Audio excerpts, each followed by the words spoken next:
Hi, I'm JP from ESD Truck Driving School. What I'm fixing to go over with y'all today is the Alabama pre-trip. Okay, on the Alabama pre-trip, they got different sections: Form A, Form B, Form C, and then Form D, which is A, B, and C put together. Okay, and you're also going to be doing a coupling system, in-cab, and brake test on top of that. Now, the reason these changes was made was because back in the day, they used to do bumper to bumper of a truck on the driver's side, which was 104 things that they talked about. So November 1st of 2014, they made these changes, which these changes are great. I love it. You know what I'm saying? All right. So what you're going to be doing is you got to talk very clear, plain, and direct.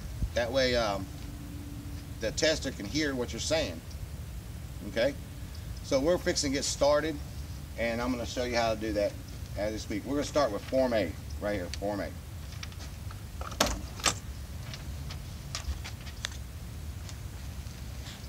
The very first thing you do is always get the key out of the truck. And you show the tester, I got the key in the truck for safety.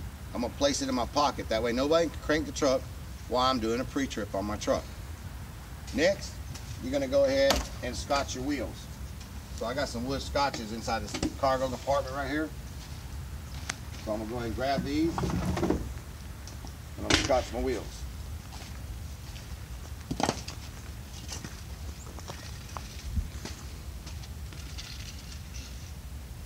Like so.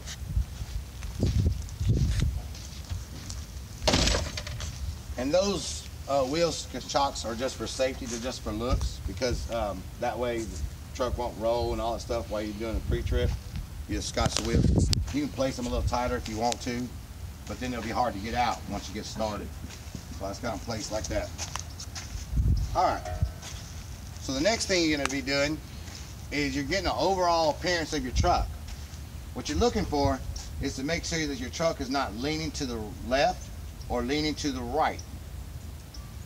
If it's leaning to the left or to the right, that means you got a suspension problem, a flat tire, or anything like that. Okay? So then you're going to walk around to the front of the truck, and then when you walk around to the front of the truck, you're looking up underneath the truck. And what you're looking for is any drips, puddles, or hanging debris. You know what I'm saying? You don't want nothing hanging down, dragging while you're going down the road.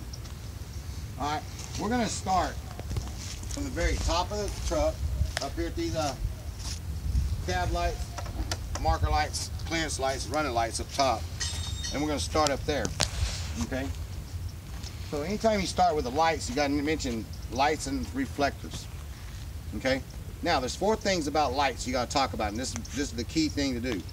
Is it's manually secured, clean, not broken, the color of the light, and its job duties.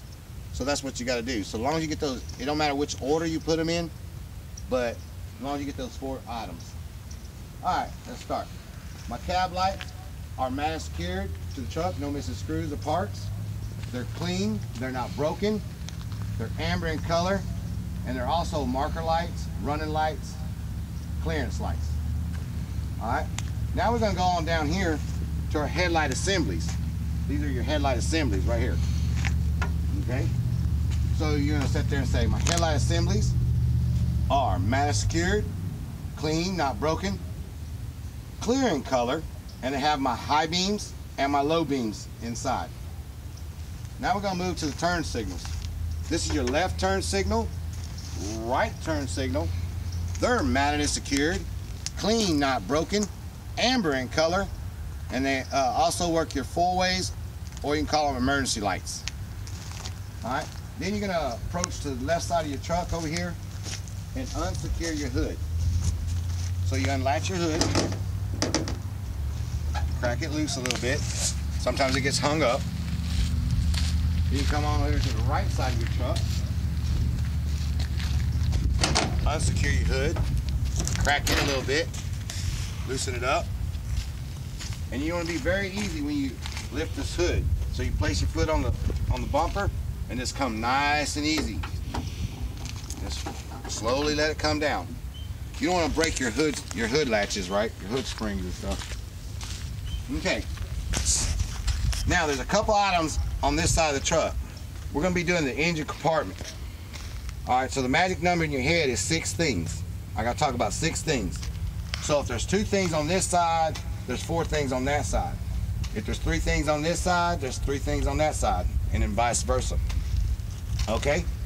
So we're going to start with your alternator. Right here is your alternator. All right? My alternator is managed secured. No missing bolts or nuts. There's no physical damage to the alternator itself. No parts missing. Okay? My serpentine belt, it's a belt-driven alternator, so you're going to do your serpentine belt. You'll push in on that belt and make sure it's not dry rot, cracked, or split, cut, worn, torn, no physical damage to it, and no more than 3/4 of an inch. Okay? Now you're going to go to your electrical wires on the back of your alternator. They're mounted secure to the alternator, no missing nuts, no green corrosion. You know what I'm saying? The coating of your wire is not dry rot, cracked, or split, or exposing any wire. There's no physical damage to my electrical. That's my charging system. Okay? Then you're going to go to your water pump. Right here's your water pump.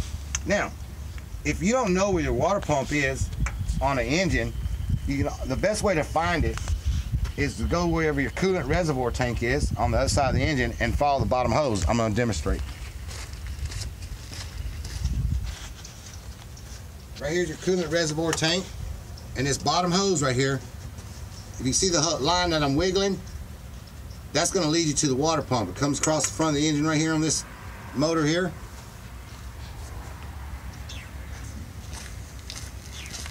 So then you follow it on down. Let's see, right here it is.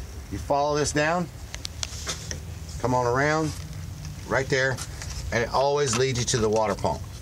Okay? So there's your water pump.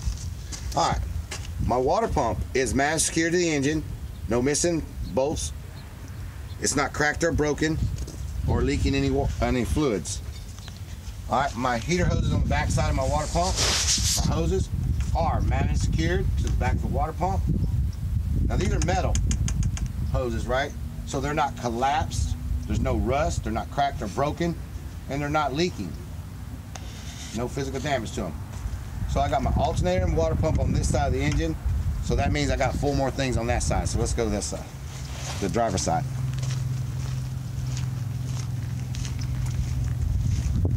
All right, we're gonna do what I call a scanning motion. You're gonna scan in a zigzagging pattern. This way you don't miss nothing all the way down. All right, first item I come up with is my coolant reservoir tank. Now that's a hard plastic, okay? Sometimes they make them metal, but this one's hard plastic. All right, so the tank itself is managed secured to the truck, no missing bolts or nuts. It's not dry rot, cracked, or split, or leaking any fluids.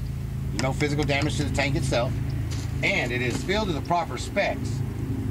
Here's your cold line, here's your cold max, okay?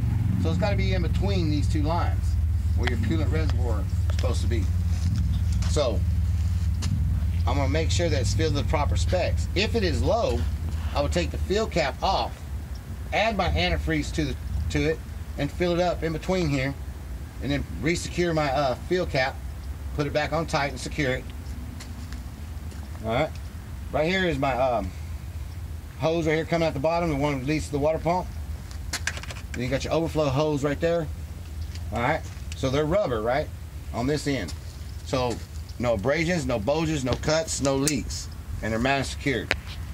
No physical damage to my hoses. All right. Then I'm gonna come across and I see my air compressor. My air compressor is managed secured to the engine. No missing bolts or nuts or parts. It appears not to be leaking any air. No physical damage to my air compressor.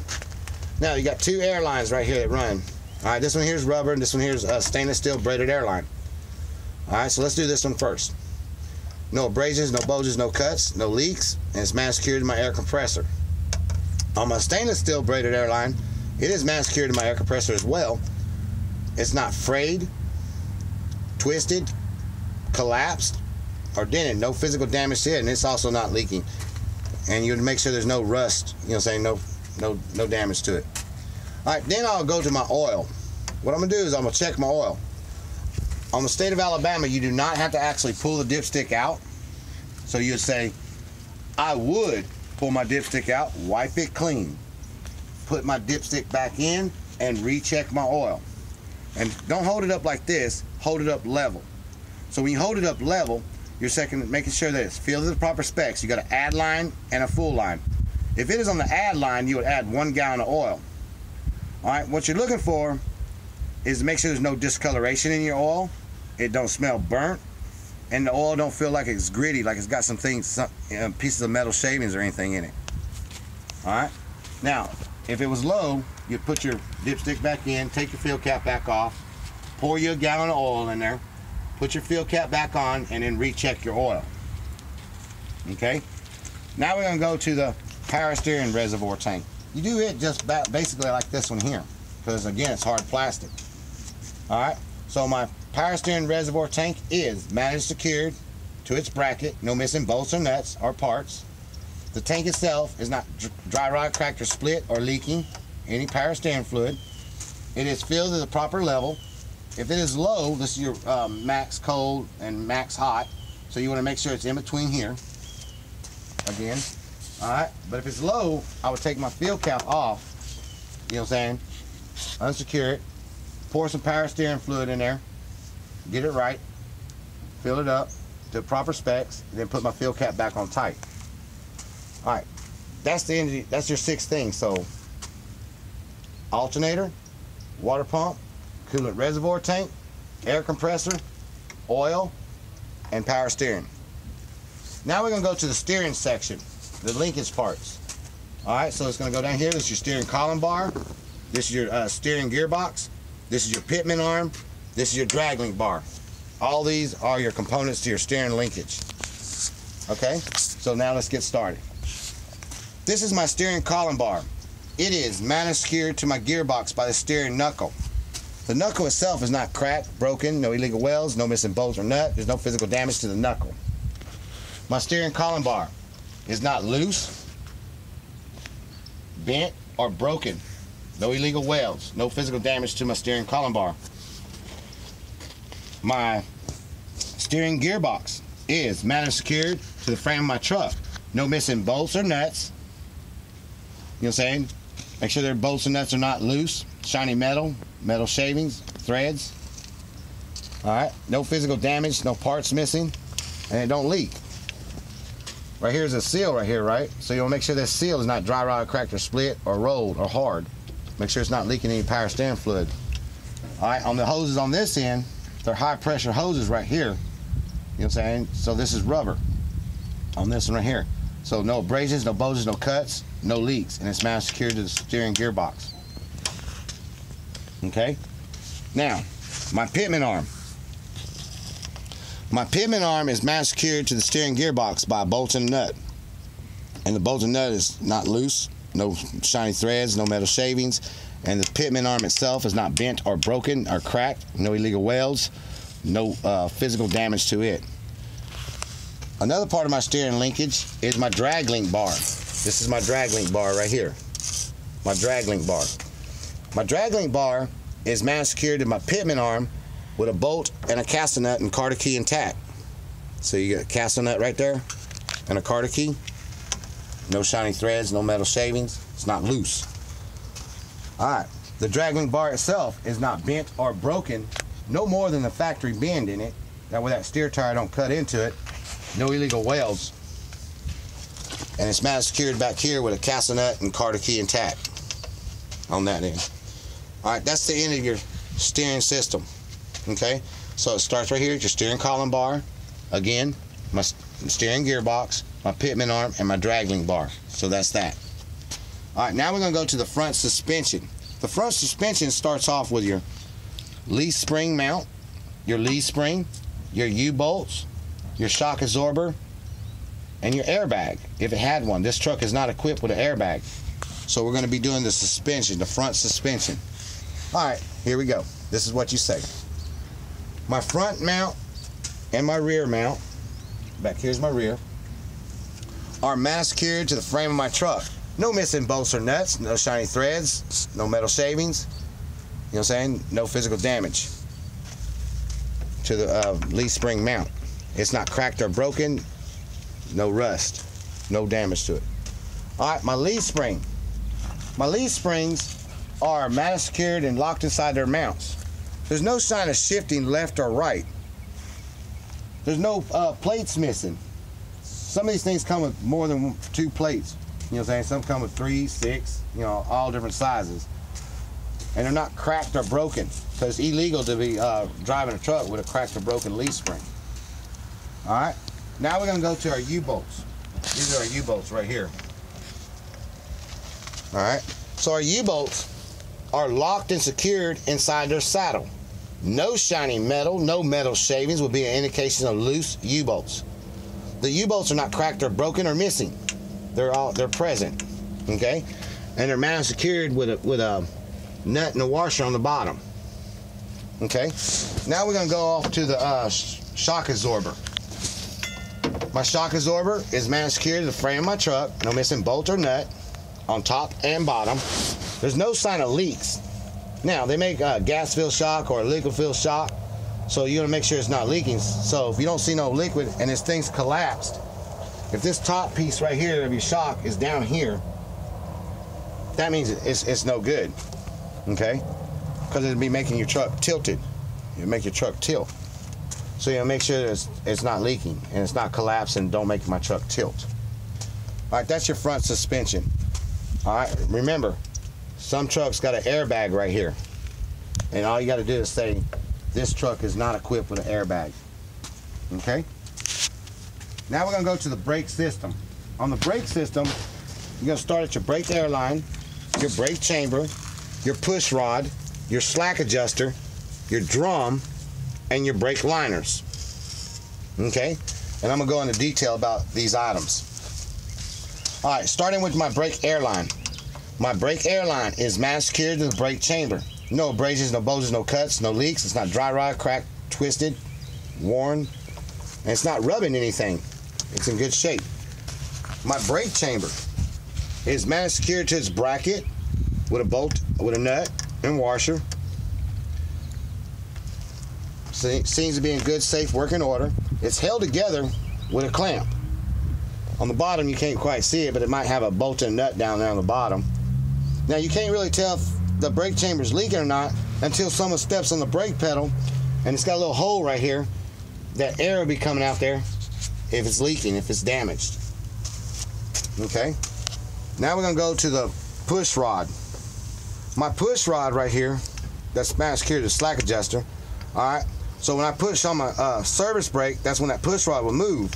So my push rod is not bent to the left or bent to the right. It is manicured to my slack adjuster with 2 pins and 2 Carter keys. There's no physical damage to my slack adjuster.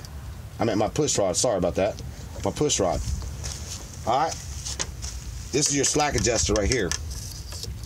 When my brakes are released, my slack adjuster is at a 90-degree angle. Okay. All we're doing is checking the adjustment. So by hand, I would grab this knuckle right here and pull on it and make sure it don't move no more than 1 inch. If someone's assisting me inside the truck, stepping on the foot valve, which is the brake pedal, it should not move no more than 2 inches out of the way. So we're gonna make sure it don't move no more than 2 inches if someone's assisting me inside the truck, stepping on the foot valve, which is the brake pedal. All right, now we're gonna go to the drum. Right here's your drum. This piece right here is your drum, right there. Okay, y'all see that? All right, so this is your drum. So there's a couple things about the drum you gotta say. My drum appears like it's not bent or warped, cracked or broken, free of debris.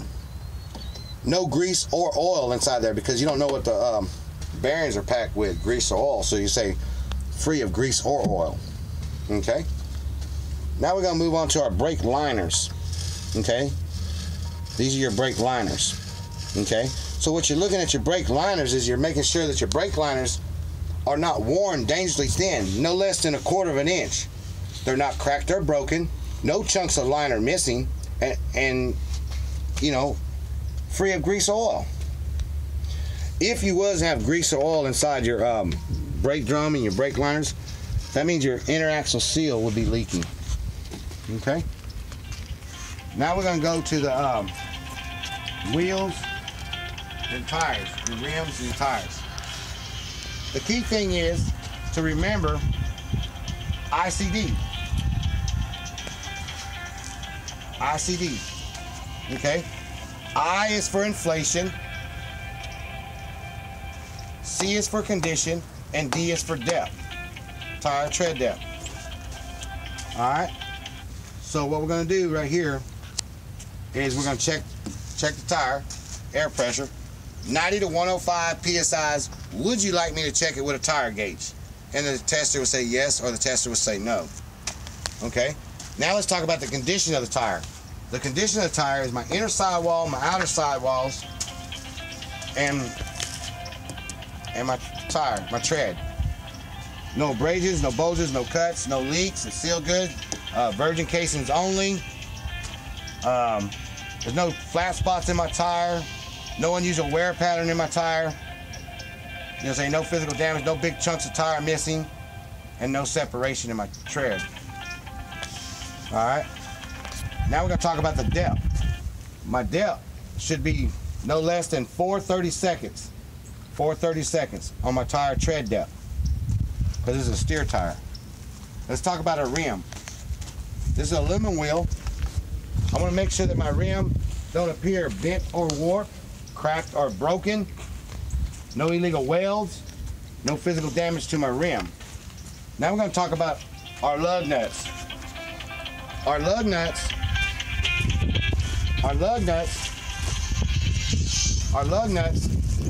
I'm checking to make sure they're not loose or missing. I'm doing for obvious looseness first. I'll check them by hand.